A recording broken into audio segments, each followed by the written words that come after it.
પશ્ચિમ એશિયા સંકટ વચ્ચે એક્શનમાં મોદી સરકાર પ્રધાનમંત્રીની અધ્યક્ષતામાં મળી પીએમ આર્થિક સલાહકાર પરિષદની બેઠક નાગરિકોના જીવન ધોરણને સરળ બનાવવા તેમજ વેપારમાં સુગમતા લાવવા મુદ્દે ચર્ચા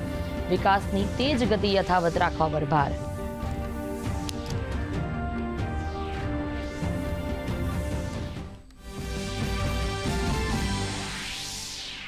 વિદેશ મંત્રી ડોક્ટર એસ જયશંકર અને નેપાળના વિદેશ મંત્રી શિશિર ખનાલ વચ્ચે નવી દિલ્હી ખાતે યોજાઈ બેઠક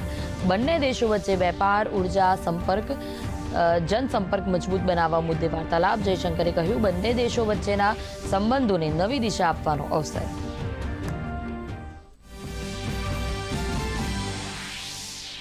અમદાવાદ ગાંધીનગર રિવરફ્રન્ટનું કાર્ય પૂરજોશમાં મુખ્યમંત્રીએ કરાઈથી શાહપુર બ્રિજ સુધીના રિવરફ્રન્ટની કામગીરીનું કર્યું સ્થળ નિરીક્ષણ સમયબદ્ધ અને ગુણવત્તાસભર કામગીરી કરવા આપી સૂચના ગિફ્ટ સિટીની આસપાસના વિસ્તારોને મળશે આનંદ પ્રમોદનું નવું સ્થળ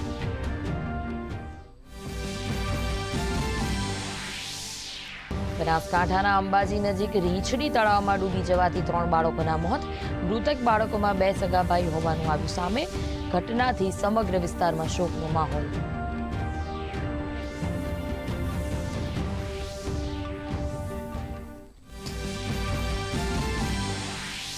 પ્રજ્ઞાનંદાની ઐતિહાસિક સિદ્ધિ નોર્વે ચેસ ટાઇટલ જીતનાર પ્રથમ ભારતીય બન્યો ફાઇનલમાં વિશ્વના નંબર 1 ખેલાડી મેગ્નસ કાર્લસનને આપી માત પ્રધાનમંત્રી મોદીએ પાઠવ્યા અભિનંદન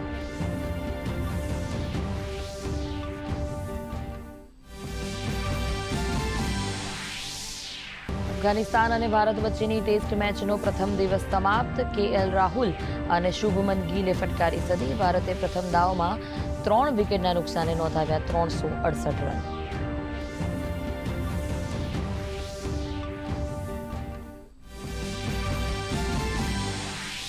ઇંગ્લેન્ડ આયર્લેન્ડ T20 સિરીઝ સામે ટીમ ઇન્ડિયાની જાહેરાત શ્રેયસ અય્યર કેપ્ટન તો તિલક વર્મા વાઇસ કેપ્ટન 15 વર્ષના વૈભવ સૂર્યવંશીએ સિનિયર ટીમમાં સૌથી યુવા ક્રિકેટર તરીકે સ્થાન મેળવી રચ્યો ઇતિહાસ